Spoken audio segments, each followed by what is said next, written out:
restroom renovation, yung mga palamuti na lamang. At we will tap in sa mga ladies na maaaring mas mahusay. Hindi ho gagawing hotel room yung CR, ano? Mas maganda lang. At kung meron kayong mga natatabi, hindi nagagamit na mga frames na tingin nyo magiging maganda, very much welcome po kayo na dalhin po yan at magamit ho. Ano? Purihin ang Panginoon at napakalaking blessing po niyan. And then mamaya, full packed ho ang ating schedule. Pagkatapos ng second service ho ng 3:30, diretso tayo sa ating prayer meeting. And pagkatapos ng prayer meeting, ladies, at last, after so long a break, we will have ladies fellowship. So pag-pray ho natin yan at nawa ho ito'y pagpalain at gamitin ng Diyos para ho sa inyong patuloy na paglago sa pananampalataya. Brother Paul, paano yung mga men? Well, pwede ho tayo magkape. Okay? At pag-pray ho natin at minsan ho ay makapagdaos din po tayo niyaan. Ready na ho ba, Brother Stan? Okay na?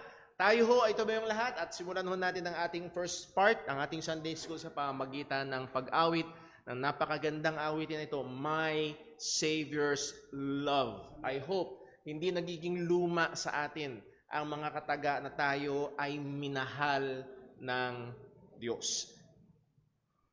Understand?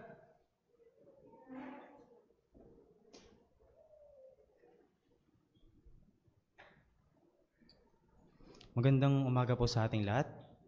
Tayo po umawit sa Panginoon. Awitin po natin, My Savior's Love.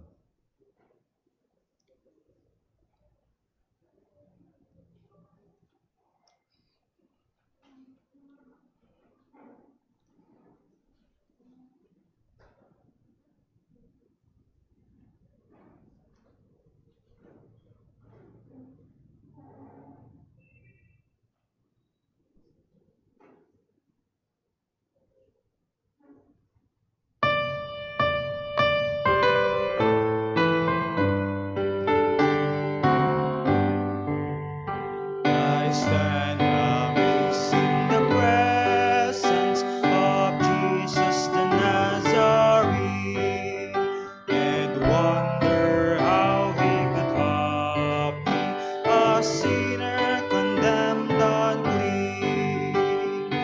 Oh, how marvelous, oh, how wonderful, and my song shall ever be. Oh, how marvelous, oh, how wonderful is my Savior's love for me. For me it was in the garden, he prayed not my will but thine. He had no tears for his own griefs, but sweet drops of blood for mine. Oh, how marvelous, oh, how wonderful, and my song shall ever be. Oh, how marvelous, oh, how wonderful is my Savior's love for me. In pity, angels beheld him, and came from the world of light to comfort him in the sorrows he bore for my soul that night. Oh, how marvelous, oh, how wonderful, and my song shall ever be. Oh, how marvelous, oh, how wonderful is my Savior's love for me. He took my sins and my sorrows, he made them his very own. He bore the burden on Calvary, and suffered and died alone. Oh, how marvelous, oh, how wonderful, and my song shall ever be. Oh, how marvelous, oh, how wonderful is my Savior's love for me.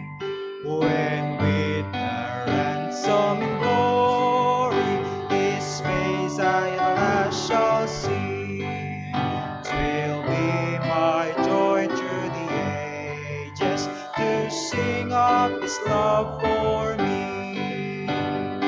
Oh, how marvelous, oh how wonderful, and my song shall ever be. Oh how marvelous, oh how wonderful is my Savior's love for me.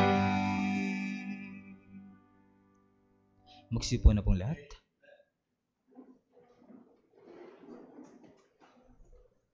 Amen. Purihin po ang pangalan ng Panginoon. And again, I hope we still marvel at the love of God manifested through the Lord Jesus Christ. Yung pagmamahal ng Diyos na pinakita niya sa pamagitan ng pagbibigay niya ng hindi ng 1 milyon, hindi ng 10 milyon, hindi rin ng kagalingan sa lahat ng karamdaman, kundi pagbibigay niya ng kanyang bugtong na anak upang maging pampalubag loob sa ating mga kasalanan. Purihin po ang pangalan ng Panginoon. And we are, patuloy gumugulong ho ang ating pag-aaral sa atin hong 5 solas of the Reformation. And again, para lang din ho, alam niyo ho kung anong ibig sabihin nung ating nilalaman, nung ating church brochure. Kung kayo ho ay walang kopya, available ho doon sa likod. At yun ho ay back-to-back. On the first page is what we teach. And ang gumagabay sa ating mga pagtuturo at ang mga pangunahing nilalaman ng ating mga mensahe ay dito, nasa 5 solas. And then, sa kabila naman ng brochure na yon, we have our church gospel tract at yun ho ay yung mas matindi pa sa COVID. Hanggang ngayon naman ay napapanahon pa rin at sariwa pa rin sa isip ng mga tao ang pandemya. Pero merong mas matindi sa COVID. Ang COVID, wala pang 2% ang pinapatay. Mas matindi sa COVID ay ang kasalanan, 100% ang pinapatay. At ang tanging solusyon sa kasalanan ay hindi bakuna.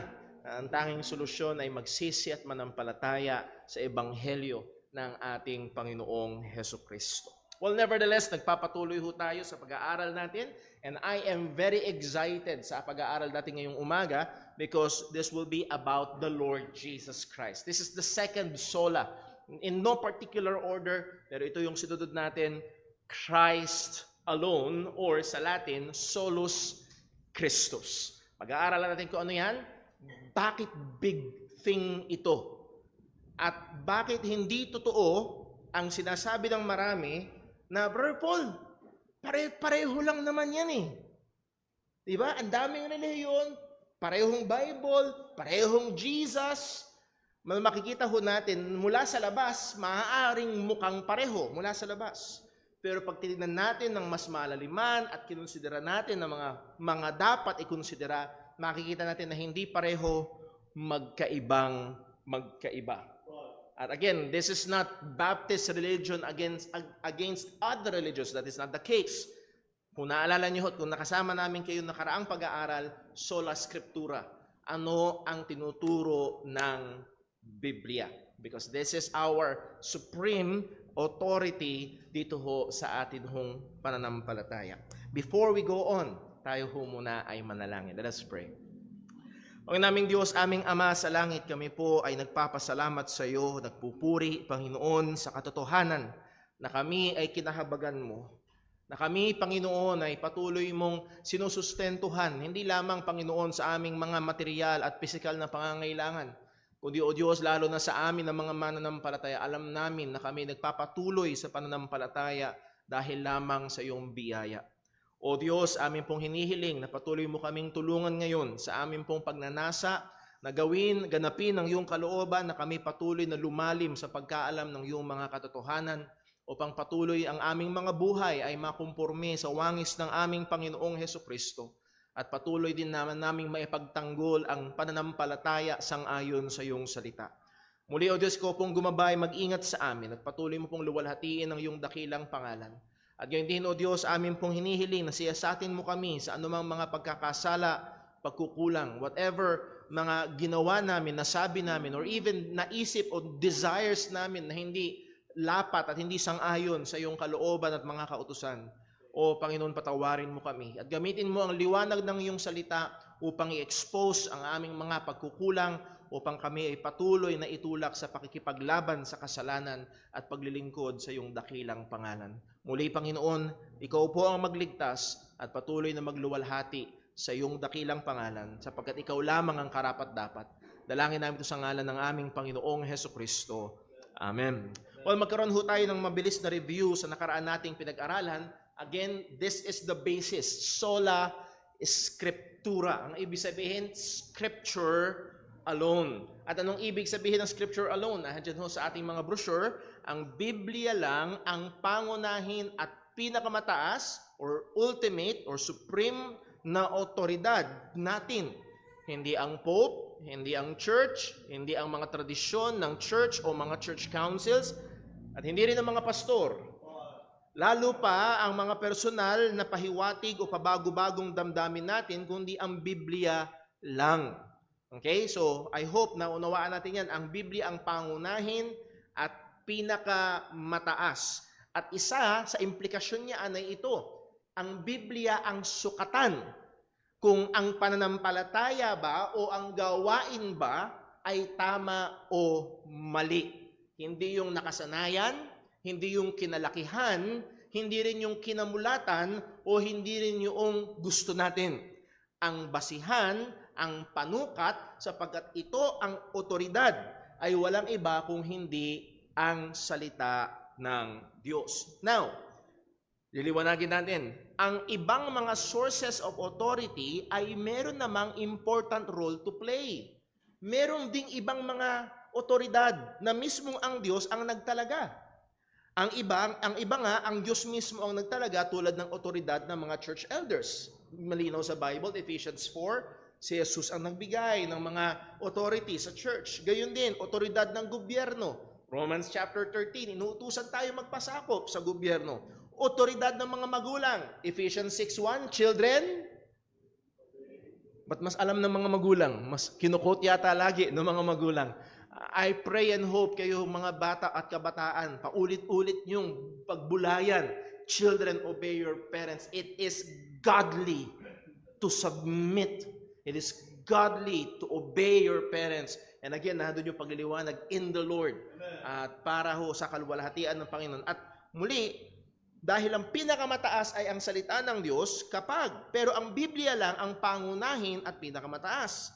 Kaya naman, kung ang alinman sa ibang mga otoridad na nabanggit ay lumihis sa tinuturo ng Biblia, dapat silang husgahan sa pamamagitan ng Biblia at tanggihan. Halimbawa, sinabi ng magulang mo, o sige, ibenta mo yung katawan mo anak para may pang-tuition ka. Wala alam mo na hindi yun kalooban ng Diyos. Hindi mo dapat sundin. Sinabi sa iyo ng pastor, ipagpatayo niyo ako ng bahay. Well, hindi. Saan? Sa Bible. At ang tanging may kapangyarihan na magtali sa konsensya ng mga mananampalataya ay ang salita ng Diyos lamang. At ang goal ho natin ay hindi, dahil sinabi kasi ni Brother Paul, kung hindi I hope, kaya nating gawin na sabi kasi ng Bible, ito kaya nating buksan at pag-aralan at tignan. That's why before this series, pinag-aralan natin yung how to study the Bible, sapagkat yun ay napakahalaga. Now, two important implications ng Sola Scriptura. One, Scripture is the primary and supreme authority. Nabigyan na natin ng pansin yan. Primary meaning merong secondary. Merong mga sumusunod na otoridad, pero mas higit doon ang Biblia. Then, pangalawa, the sufficiency of Scripture. Naniniwala tayo na ang Biblia ay sapat na. And what do we mean by that? Let me quote si John MacArthur. Ang sabi niya, Sola Scriptura simply means that all truths necessary for our salvation and spiritual life is taught either explicitly or implicitly in the Scripture. Lahat ng katotohanan na kailangan natin para malaman natin ang paraan ng kaligtasan at para ibuhay natin ang buhay Kristiyano sang-ayon sa kalooban ng Diyos ay nasa Biblia na. Supisyente ang Biblia. Hindi natin sinasabi na ang lahat ng bagay ay nasa Biblia. Ang YouTube ay wala sa Biblia. Wala. Ang space exploration ay wala sa Biblia. Wala. Pag sinabi, saan sinabi sa Bible na thou shalt not use marijuana? Sige nga, baka mamaya. Wala pa noon. Noong time na nakuha niyo. Pero merong mga katotohanan at prinsipyo sa salita ng Diyos na ibinigay ng Panginoon na sapat para gabayan tayo sa lahat ng kailangan natin para sa kaligtasan at para mamuhay ng sang-ayon sa salita ng Panginoon. 2 Timothy chapter 3 verse 16, all scripture is given by inspiration of God and is profitable for doctrine, for reproof, for correction, for instruction in righteousness, that the man of God may be perfect, at ang sabi diyan, thoroughly furnished unto what? All good works. Hindi mo kailangang humanap ng something na labas sa Biblia. Ang kailangan natin, sapat ang nilalaman at tinuturo ng salita ng Diyos para gabayan tayo upang gawin natin ang lahat ng gusto ng Diyos na gawin natin. And then, isa sa pinakamahalaga, hindi lamang paano tayo mabubuhay at magbibigay luwalhati sa Panginoon, kung hindi isa sa pinakamahalaga, ay sa 2 Timothy chapter 3, verse number 15, ang sabi ho dyan ay ito, and that from a child, thou hast known the holy scriptures, which are able to make thee wise unto salvation. Kaya dito ho lalagpak ang ibang mga pananampalataya na merong ibang mga binabasihang kasulatan para sa kanilang pananampalataya. Bakit? Hindi ibig sabihin niya, hindi mo kailangan ng Book of Mormons. Ibig sabihin niya, hindi mo kailangan ng Quran. Ibig sabihin niya, hindi mo kailangan ang ibang mga kasulatan ng ibang mga relihiyon dahil ang sabi ng salita ng Diyos, and that from a child, sabi ni Pablo kay Timothy, thou hast known the Holy Scriptures, which are able to make thee wise unto salvation through faith which is in Christ Jesus. Nilalaman ng salita ng Diyos, kumpleto ang salita ng Diyos, kung paano maliligtas. At mga kapatid, napakaganda at sa mga Sunday school teachers natin, napakasarap itong sinabi ng salita ng Diyos na kahit ang bata pwede itong maunawaan. Hindi katulad, doon hong ako'y nasa San Simon, Pampanga, mayroong maliit na kulto na naroon na kinakailangan daw nilang marinig ang sikretong pangalan ng Diyos. One way or another, bagdaw, meron silang hinihintay na experience na may biglang bulong or may biglang pangalan na susulpot sa kanilang kaisipan at parang, yun ang pangalan ng Diyos. At pag nalaman mo daw ang sikretong pangalan ng Diyos, ligtas ka na. Hindi mo kailangan yun. Nasa Biblia. At sapat ang tinuturo ng Biblia. Point, when it comes to one of the greatest subjects that we must seriously concern ourselves with, and that is the subject of salvation, we must turn to the Scriptures alone. Ulitin ko ho, pagdating sa pinakamahalagang paksa na kailangan nating bigyang pansin, kailangan natin na tumungo sa Biblia lamang, sapagkat ito ang otoridad at sapat na paghahayag ng Diyos ng kanyang katotohanan. So hindi tayo, kasi sa tingin ko, okay? Hindi yun ang basihan. Entitled ka sa pananaw mo, entitled ka sa tingin mo, pero hindi yun ang basihan ng pananampalatayang Kristiyano. Nakukuha niyo ba?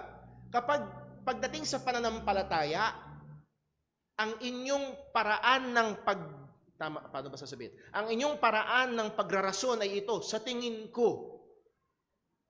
Iyon ay pahiwalay sa salita ng Diyos. Ang marapat ay, ito ang sabi ng salita ng Panginoon. Now, when we search the Bible, with regards to salvation, pag pinag-aralan natin, okay, I hope kumbinsido tayo na ang totoo ang sola scriptura. Tama ito. Biblia lamang ang pangunahing otoridad natin sa pananampalataya. So, pagdating sa kaligtasan, pag pinag-aralan natin, sinaliksik natin ang Biblia, pagdating sa kaligtasan, kung paano ang mga makasalanan ay matutubos, mapapatawad, mahuhugasan, mapagkakasundo sa Diyos, mapapatawad ang kanilang mga kasalanan, will be atoned for, sila ay mapapaging matuwid, idedeklarang matuwid, justified, propitiated, and saved. The Scripture, and that is God, is not unclear. Hindi malabo ang Diyos. Hindi malabo at hindi pag pinag-aralan ng maayos ang Biblia, hindi ka magkakamot ng ulo. Ay, ang dami, hindi ko maunawaan, hindi ko alam talaga kung ano. Maliwanag ang tinig ng Diyos sa Biblia kung paano ang kaligtasan. Kaya ho, hindi pwede yung kanya-kanya. Ilang beses na ako nakakausap ng mga tao nang sabi na, kanya-kanya yan, Brother Paul. Well, sang-ayon sa iyo, pero hindi sang-ayon sa Diyos. And mind you, mga kapatid, papaalala ko, hindi obligado ang Diyos na igalang ang pananampalataya mo. Kailangan nating siguraduhin na yung pananampalataya natin ay sang-ayon sa sinasabi ng salita ng Diyos. Subukan mo mag-drive sa Makati. Pwede mo bang sabihin doon sa traffic enforcer, well, magdadrive ako sang-ayon sa gusto ko. Pwede ba yon? Hindi. Susunod ka sa batas. At gayon din, hindi natin pwede sabihin sa Diyos, Lord, ito yung tingin ko. Lord, ito yung paraan ko. No. Ay, kwento ko nga ho sa inyo minsan, noong ako'y nasa Amerika, yung katrabaho ko, sinusubukan kong bahagian ng Ebanghelyo. At ang sabi niya, hindi ko kailangan niya, Brother Paul, kasi ginagawa ko naman, tuwing wala akong trabaho, gumagawa ako ng sandwiches. Sandwiches. At tuwing gumagawa ko ng sandwiches, lumalabas ako at binibigay ko doon sa mga mahihirap. So ang daan niya patungo sa langit ay sandwich. Yun ang daan niya. At sang-ayon sa pagsasalita niya, sino ka para sabihing mali ako? Pero yun ba ang sinasabi ng salita ng Diyos? Sigurado ho ako, listen po, sigurado ako meron dito ngayon na ang sinasabi nyo, basta mabait ako, wala naman akong ginagawang masama. Okay? Pero yun ba ang daan? Yun ba ang paraan para maligtas? So muli, hindi malabo ang Diyos, hindi malabo ang Biblia pag tinanong natin, paano ba ang isang makakasalanan ay maliligtas?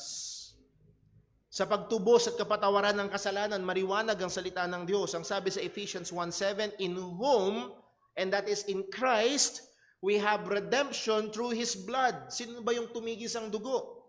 Si Jesus. Kay Jesus daw, meron tayong katubusan, at ano daw? The forgiveness of sins. Ang kapatawaran ng kasalanan ay nakabase sa pagkatigis ng kanyang dugo doon sa krus ng Kalbaryo. Hindi nakabase sa kung gaano kabigat yung krus na daladala mo tuwing mahal na araw. Hindi doon nakabase. Hindi nakabase kung gaanong karaming simbahan na napasukan mo. Hindi doon nakabase. Ito ay nakabase kay Kristo. According to the riches of His grace, Colossians 1:14, saying almost the same thing, in whom, that is in Christ, we have redemption through His blood, the forgiveness of sins. Hiwalay sa krus ni Kristo, walang kapatawaran ng kasalanan. Kahit maglakad ka pa ng paluhod, mula sa pinakatarangkahan ng simbahan hanggang sa pinakaharapan ng altar, hindi ka mapapatawad hiwalay kay Kristo. Kahit isang drum na yung iniluluha mo, walang kapatawaran hiwalay kay Kristo.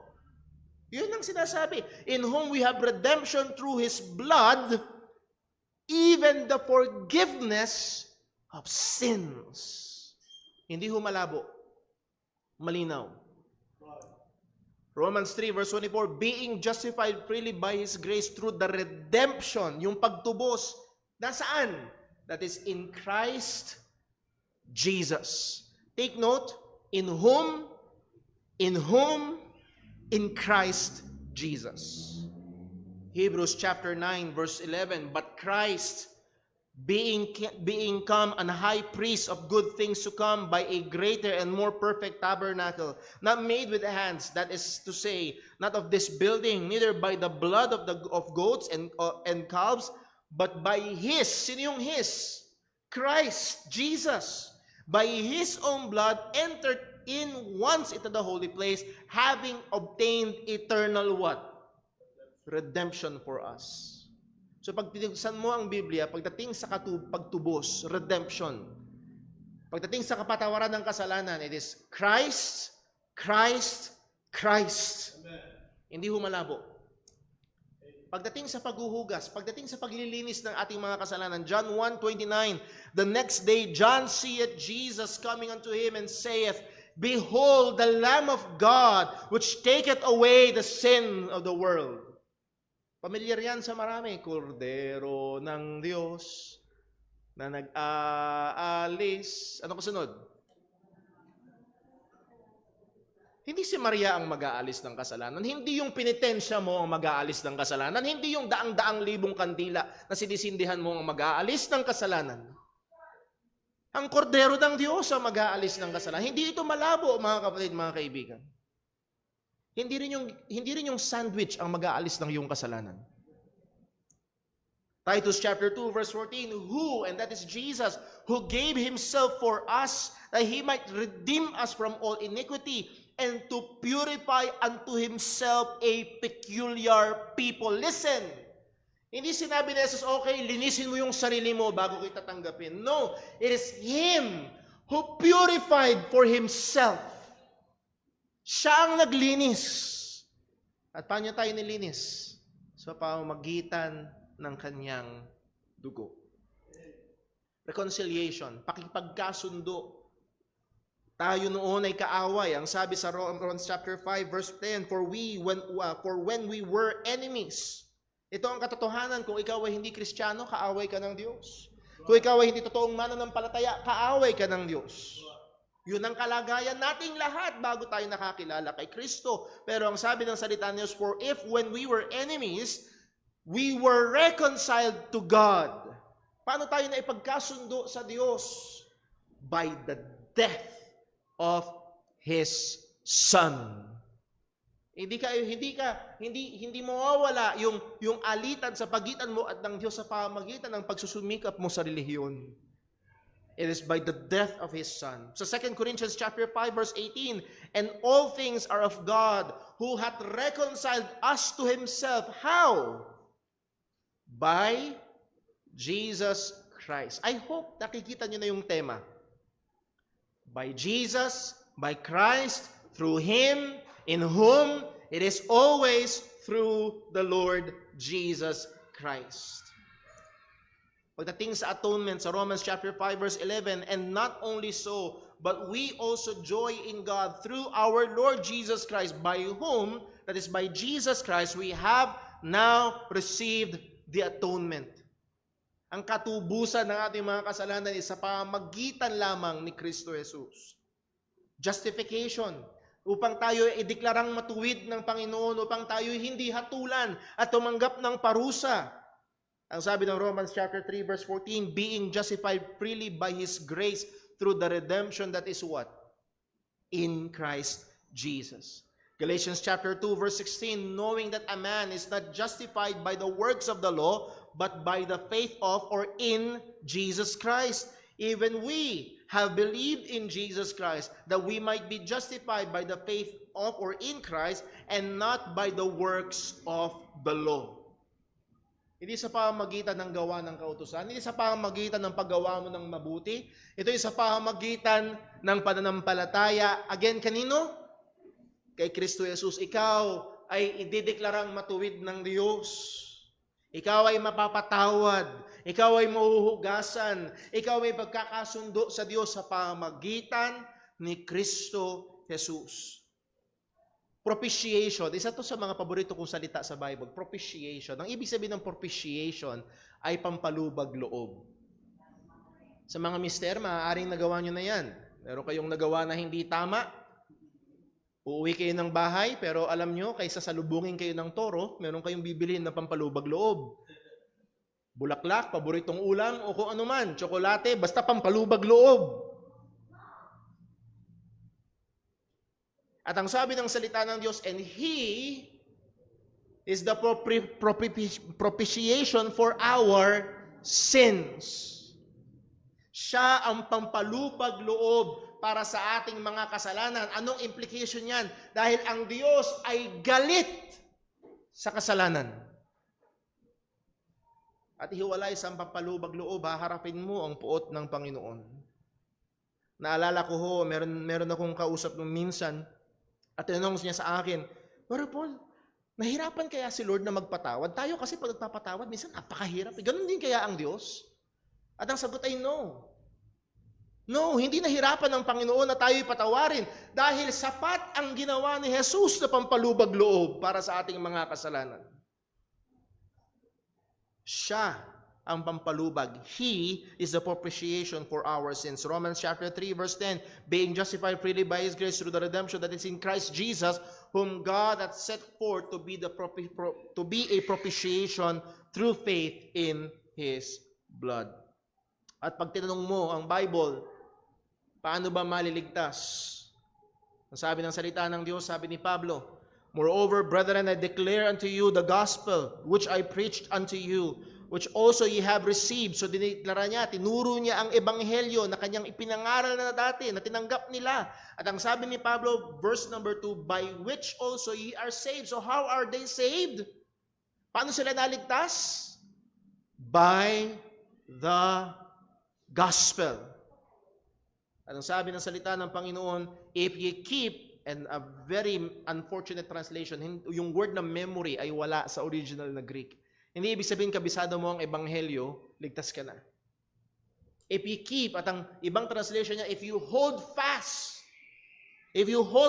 to what I preach unto you, kung di mo binibitawan ang ebanghelyo, nagpapatuloy ka sa pananampalataya sa you are persevering in the faith.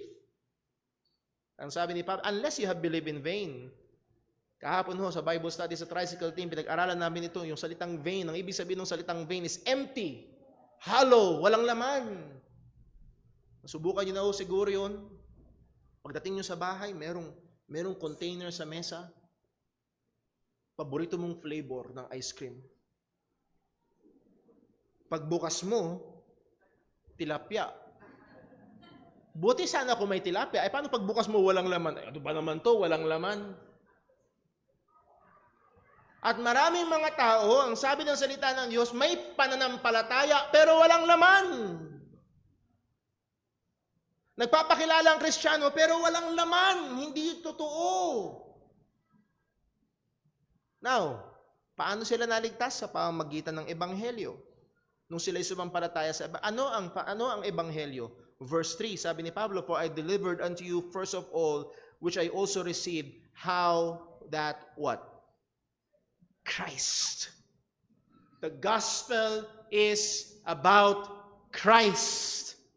Christ died for our sins according to the scriptures, and that He was buried, and that He rose again the third day according to the scriptures.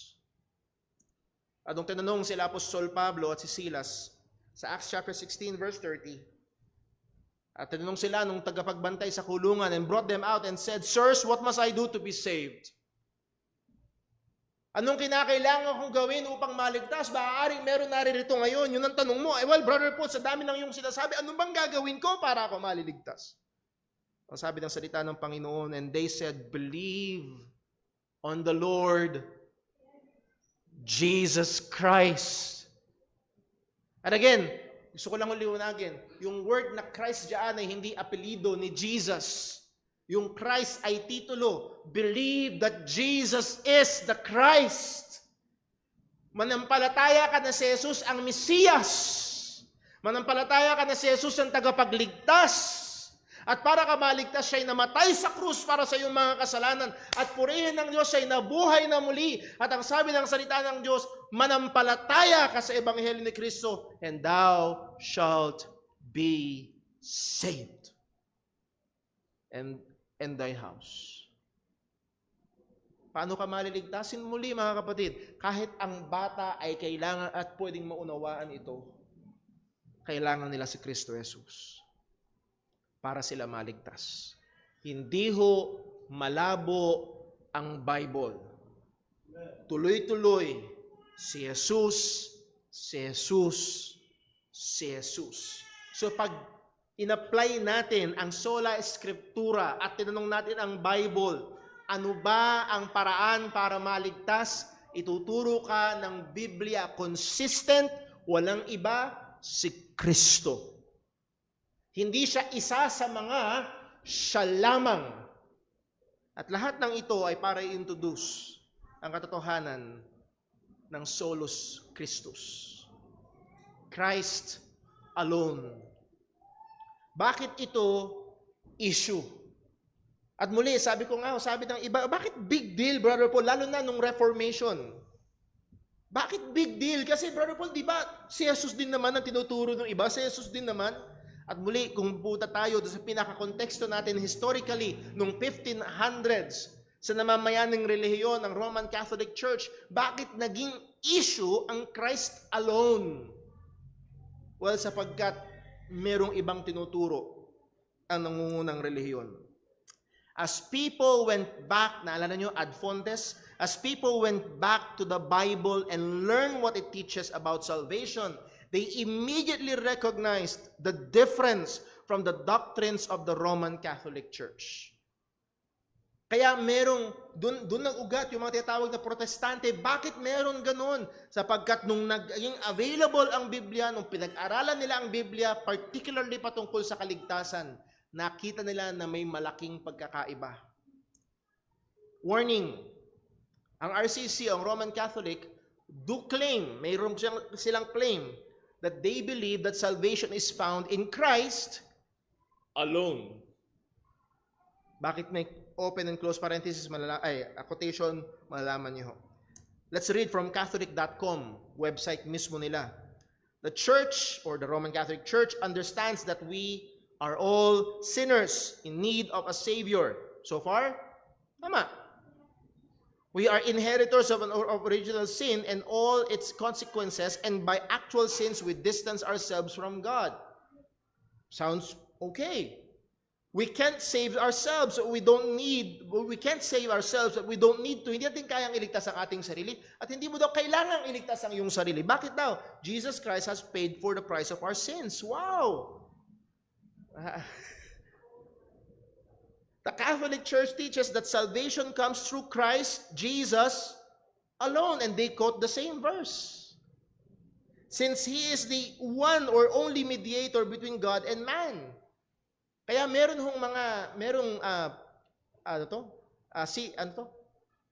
ETC, RTC, Evangelicals and ECT, Evangelicals and Catholics together. Na merong mga evangelicals na niyakap at kinilala nilang mga kapatid sa pananampalataya ang Roman Catholic. Why? Dahil may mga statements na kagaya nito. Pero Brother Paul, di ba dapat magsaya tayo? Ayan pala, kaya nga sa bandang una, may warning. They claim, but if you will read further, you will see that they go further from the truth. Muli ho, the saving grace won by Jesus is offered as a free gift to us, accessible, dun pa lang, pag tinuloy mo yung basa, through faith, through repentance, faith, and Christ alone daw, pero kailangan mo mabautismuhan. Christ alone daw, pero kailangan mo yung tubig ng bautismo. Pero tignan natin, yun nga ba ang tinuturo? Point, the Roman Catholic Church claims that they teach and believe that salvation is by Christ alone, but a reading of their official teachings reveals otherwise. Sa Roman Catholic Church, tinuturo nila na necessary ang church para maligtas. Alam ho natin, di ba, kilalang ang Iglesia ni Cristo na nagsasabing kailangan mo maging kaanib nila para ka maligtas. Well, ito rin ang opisyal, maraming hindi alam ito, ito rin ang opisyal na doktrina ng Roman Catholic. Sabi ng Catechism of the Catholic Church, andyan yung libro, pwede nyo i-search online, number 846, basing itself on scripture and tradition. Muli, hindi sila sola scriptura, scripture and tradition. The council teaches that the church, a pilgrim now on earth, is necessary for salvation. Wala ho kung inedit dyan, nilagyan ko lang ng kulay. Kailangan daw ang church para maligtas. Wala tayong time para basahin lahat. Baptism is necessary for salvation. Nabasa natin kanina, the Lord Himself affirms that baptism is necessary for salvation. Tinuturo daw ni Jesus. Pagdating sa bandang dulo, the church does not know of any means other than baptism that assures entry into eternal beatitude. That is eternal rest. Hindi daw alam ng church ang anumang paraan kung hindi ang bautismo para pumasok sa walang hanggang kapahingahan. And that is salvation. God has bound salvation to the sacrament of baptism. So, requirement ba ang sacrament para maligtas? Sangayon sa Roman Catholic Church, yes. Sacraments are necessary for salvation. Bukod doon sa baptism, ang sabi ng Catechism muli, number 1129, the Church affirms that for believers, the sacraments of the new covenant are necessary for salvation. Take note, sacraments. So muli, in one paragraph, sinasabi nila that Christ alone. Pero pag patuloy mong binasa, alone ba? Christ alone and, plus. The perennial link of charity. Napag-aralan natin nakaraan, naniniwala ang Roman Catholic Church na may link sa pagitan ng mga nasa langit, nasa lupa, at nasa purgatorio. In the communion of saints, a perennial link of charity exists. Ano yung link na yun? Para saan? Between them, yung mga nasa langit, nasa lupa, at nasa purgatorio, between them to an abundant exchange of all good things. In this wonderful exchange, the holiness of one profits the others. Nakukuha niyo ho ba? Merong link sa pagitan ng nasa langit, nasa lupa, at nasa purgatorio. At sa pagitan daw ng link na yon, pwede tayo magpalitan ng mga good things. At may profit. Kaya ho, again, listen, merong sa opisyal na katuroan ng Roman Catholic Church, meron tayong, yung mga buhay ay merong pwedeng gawin para makawala sa purgatorio yung mga nandun. Okay? At, kaya ho sa pananampalatayang Roman Catholic Church, pwede kang tumawag kay Maria at sa lahat ng mga santo, ng mga nasa langit na, sapagkat meron silang pwedeng ibigay para mag-profit ka, para hindi ka na pumunta ng purgatorio, o yung mga kamag-anak mo na sa purgatorio, mabilis na makaangat. Para gawin ito, sobrang-sobra ang pera mo, okay, sharean kita. Sobrang-sobra ang kabanalan nila, okay, share. Para makaabot ka sa standard. Hindi ho ito likhang isip. Ito yung opisyal. Pwede ko ipahiram yung libro mismo na binili ko sa tindahan nila. This treasury includes as well the prayers and good works of the Blessed Virgin Mary. Muli, ang tindi ng emphasis nila kay Maria. Yung the works ni Mary are truly immense, unfathomable, even pristine in their value before God. No. Even si Mary ay isang makasalanan din na nangangailangan ng tagapagligtas.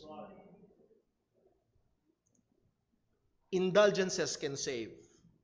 1478, an indulgence is obtained through the church, who by virtue of the power of binding and loosing granted her by Christ Jesus intervenes in favor of individual Christians and opens for them the treasury of the merits of Christ and of the saints to obtain from the Father. Oh, teka muna. Pwede ka nga humingi sa mga santo na nasa langit, pero teka muna, hindi ka pwedeng dumirekta.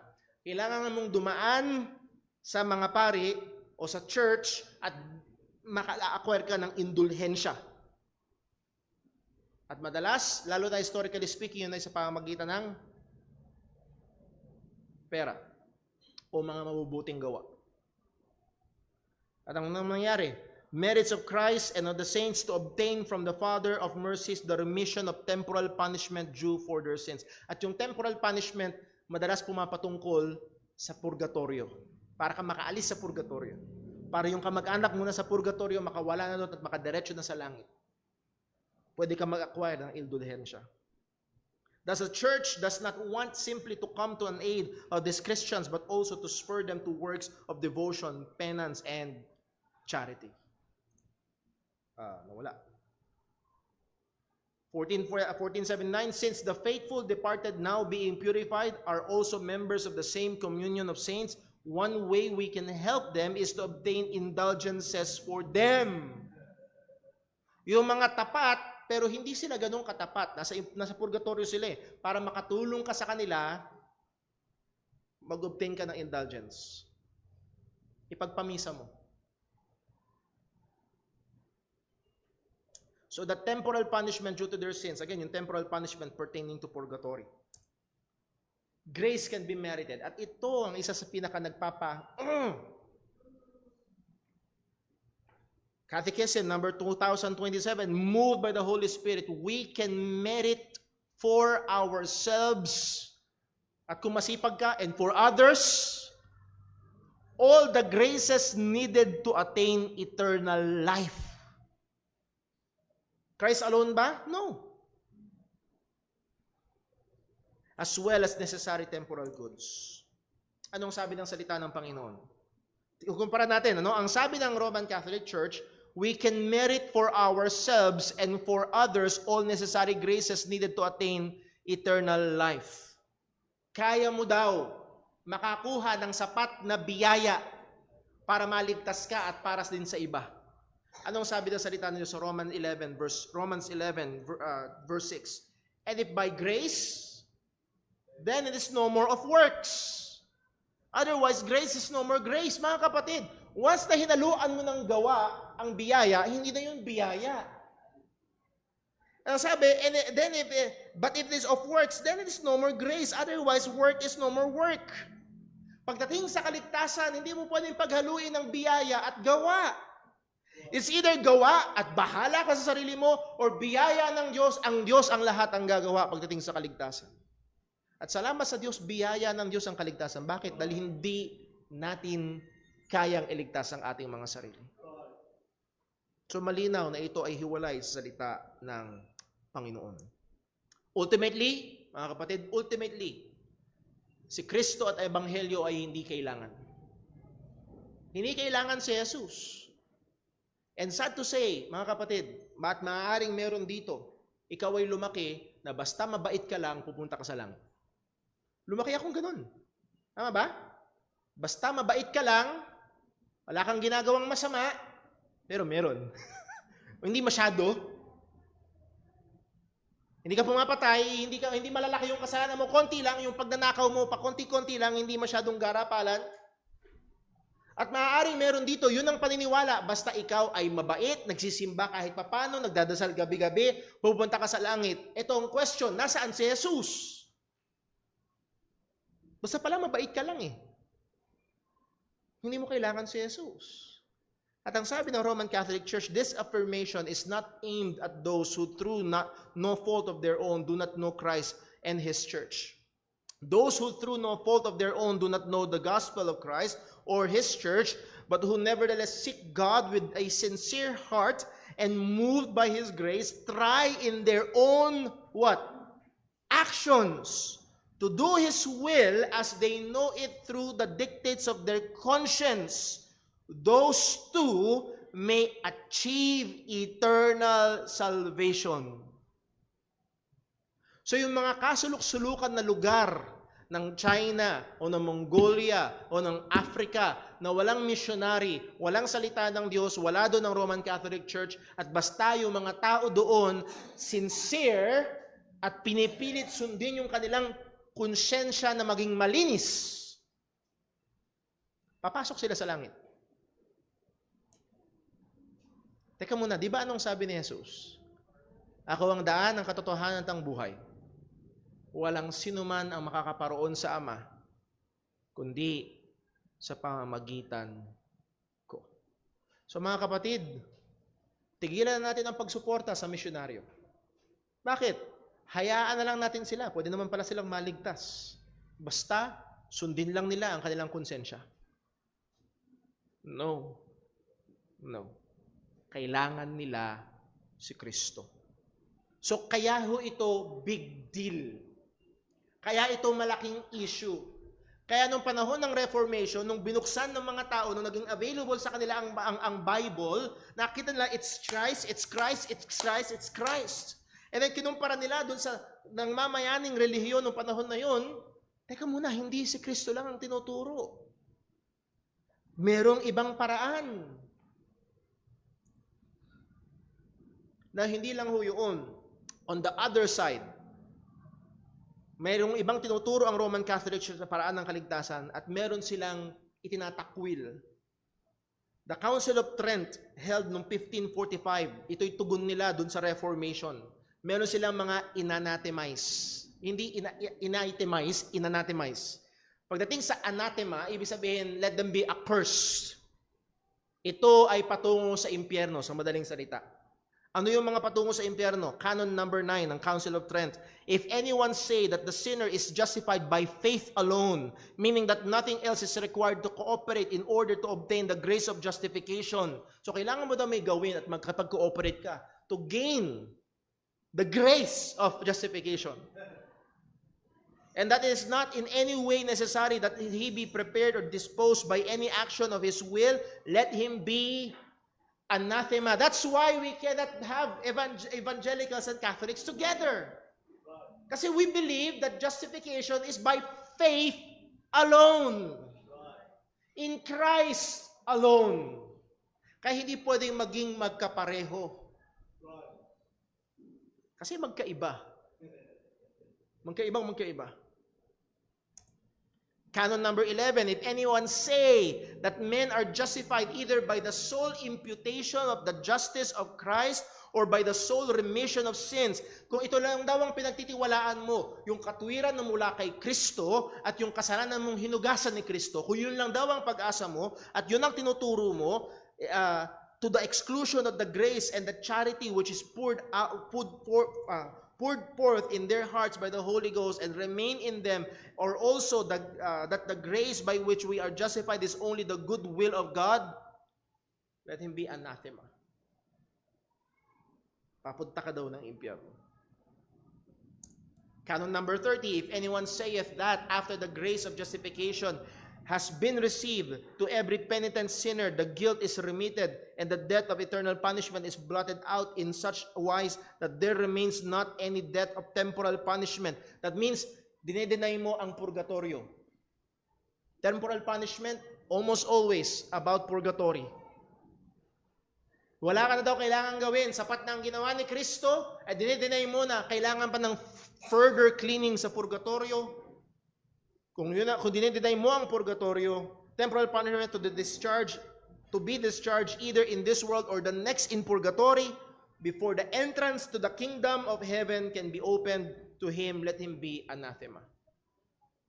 Again, these are official teachings. Pwede niyong i-research. Hindi ito likang isip, hindi ito paninira.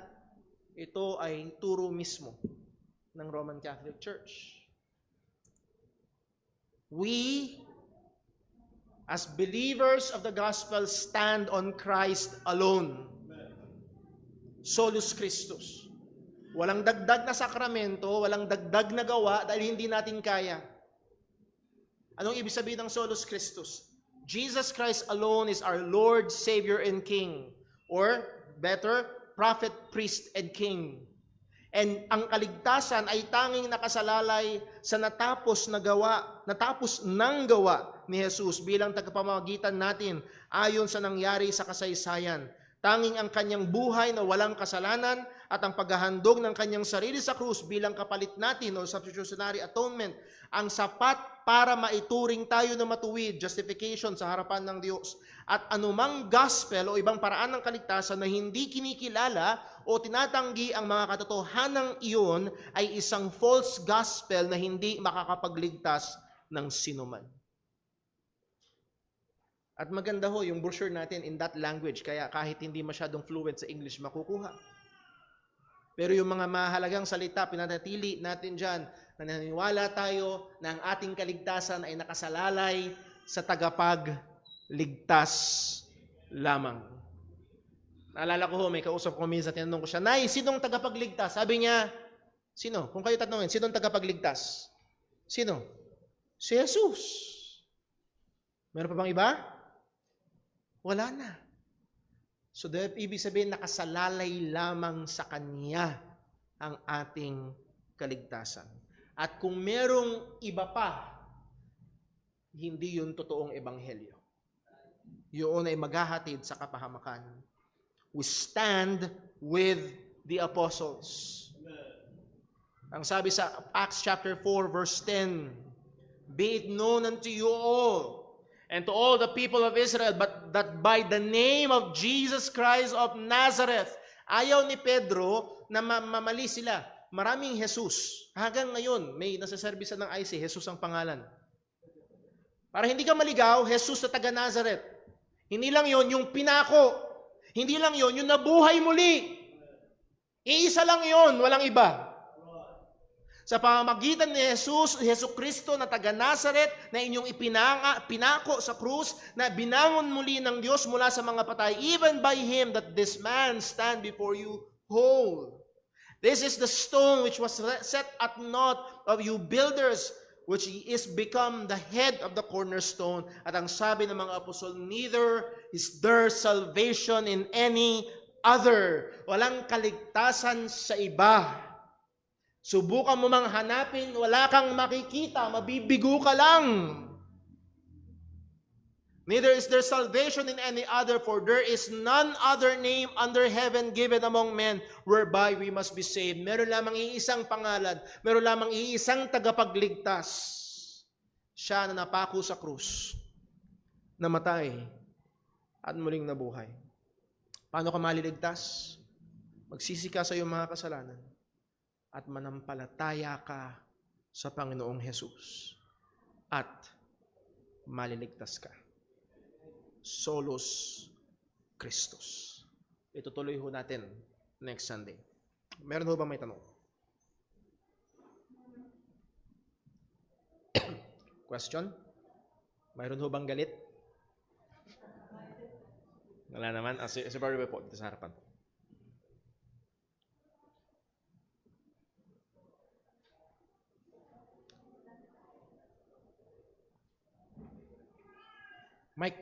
Mic, wireless mic. Wireless mic. Yung unit mismo. Hello. Para lang maliwanag, hindi na natin kailangan sundin ang mga kautusan. Hindi na rin tayo kailangang umanib sa isang local church. Dahil in Christ alone, through faith alone. Opo. Para humaligtas, ayun ang usapan, Para maligtas, hindi natin kailangang umanib sa anumang relihiyon at hindi natin kailangang gumawa ng anuman na pagsunod o sakramento para tayo maligtas. Magandang halimbawa, yung magnanakaw na nakasama ni Jesus na nakapako sa krus. Okay? Hindi yung nagkaroon ng relihiyon, hindi wala yung ginawang mabuti. Masamang tao yun, pero ang sabi ni Jesus doon sa nakapako, ngayon din kakasamahin kita sa? So merong kriminal ngayon nasa paraiso. At purihin ng Diyos na ang masasamang tao na kagaya natin ay pwedeng pumasok. Walang ibang paraan. Now, at nakagets ko ho yung tanong, para ka maligtas, hindi mo kailangan ang pag-anib, hindi mo kailangan ng paggawa. Ang kailangan mo ay yung ginawa ni Jesus. Pero kung ikaw ay totoong ligtas, may mga inutos si Jesus. Ang sabi ng salita ng Diyos, kung totoong kilala mo si Jesus, 1 John chapter 2 verse 2, susundin mo ang kanyang mga kautusan. So ito ang malaking pagkakaiba. Tayo ay nagtuturo na ang kaligtasan ay sa pamamagitan ng pananampalataya lamang kay Kristo. At kung ikaw ay totoong ligtas, ang sabi ng Biblia, susunod ka. Pero malaking pagkakaiba ho yun sa sumunod ka para ka maligtas. Malaking pagkakaiba. Ikaw ay niligtas ni Jesus, at dahil niligtas ka ni Jesus, sumunod ka kay Jesus. Yun namang iba nagtuturo, sumunod ka para ka iligtas. Yung isa ay biblikal at maghahatid sa kaligtasan, yung isa ay wala sa Biblia at ihahatid ka sa kapahamakan. At ang hamon ko ho, kung meron naririto at yun ang inyong pananampalataya, susunod ako para ako maligtas. Gagawin ko to. Nakasalalay ka sa kabutihan mo, sa sarili mo, napakamapanganib ng iyong kalagayan. At kung sakaling merong mga gumugulo sa iyong kaisipan, nais kong hilingin na, please, kausapin mo ako, kausapin mo yung mga kapatiran dito, pag-usapan natin ang patungkol sa kaligtasan kung merong malabo para sa iyo. So yun ho, yung tayo ay susunod sa kautusan, tayo ay a-attend sa church, magiging bahagi ng isang iglesia, hindi para maligtas. Dahil yun ang kalooban ng Diyos sa kanyang mga mananampalataya.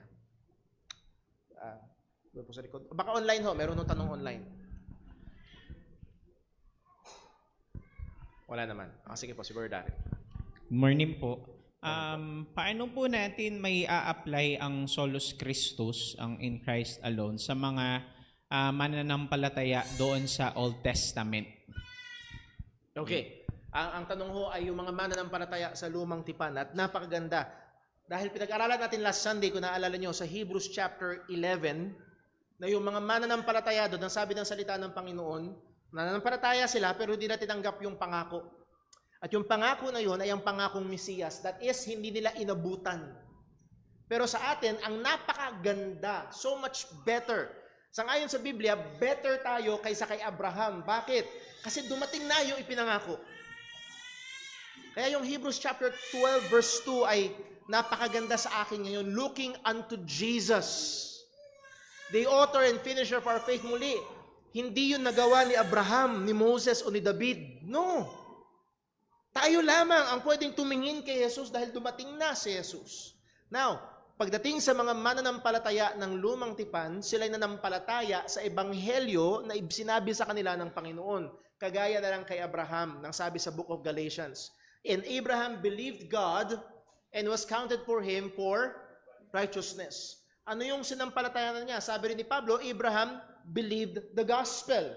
At yung gospel kay Abraham, ang sabi ni Pablo, yung sinabi sa kanya ng Panginoon, that in thee, all the nations or all the families of the world shall be, or the earth shall be blessed. Sa pamamagitan mo, Abraham, mapagpapala ang lahat. At alam natin, ang katuparan noon, yung binhi ni Abraham, ay sino? Si Kristo. So ang lahat sa lumang tipan ay, ang ginagamit na wika sa Ingles ay shadow. Anino ba? Kumbaga parang simbolo na sa paparating na Mesiyas. So sila ay nananampalataya sa parating pa lamang na tagapagligtas. At kung sila ay sumampalataya sa ebanghelyong inihayag sa kanila ng Panginoon, sa time na yon, sila ay ligtas. Dahil may paparating. Tayo naman, nananampalataya sa dumating na tagapagligtas. At mga kapatid, napakaganda, siya ibabalik muli.